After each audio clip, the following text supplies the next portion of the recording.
We were sent these fire starters. These are meticulously made paraffin wax and cotton fire starters.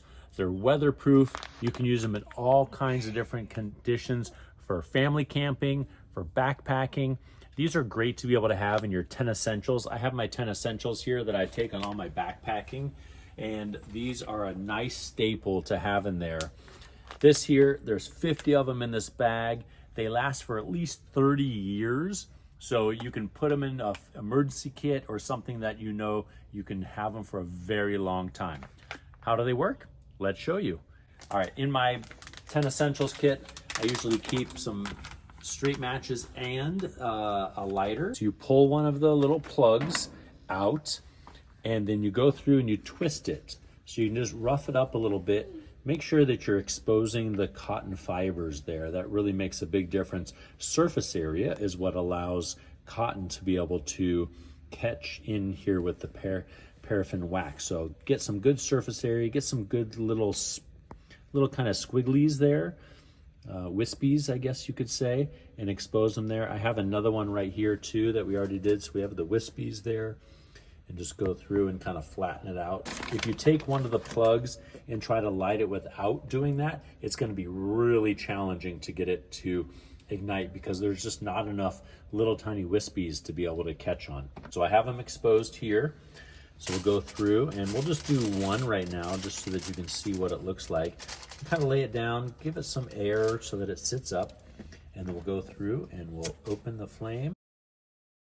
And then boom, you can see how fast that lit right there. So I blow that out, and then I go through and I can sit here and mash it together, and I'll go through on the other side here and I can do the same thing. And boom, look at how fast that lit. I barely had to even use this to be able to get it going, and then it ignited. All right, one of the nice things too is if you have flint and steel, you can also ignite these. Now with flint and steel, you want to make sure that you have a lot more wispies here and a lot more cotton exposed so that the spark can really get in there to be able to ignite it.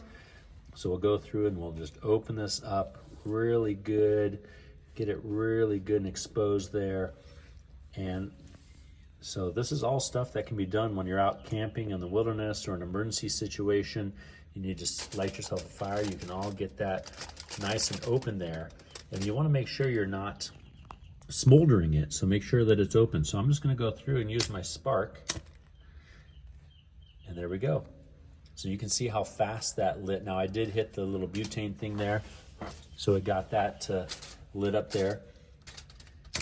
So with flint and steel, you know, one of the things with flint and steel is to be able to get the magnesium in there. Well, these things were really easy to be able to ignite. You can see how fast it went, especially with the butane light there. 30-year life on these. So really you buy one bag and it's going to last you as long as you need it. In your emergency kit, in your camping gear, your backpacking stuff, these are a valuable tool to be able to have with you to be able to survive in the wilderness or even any emergency setting, even in an urban area.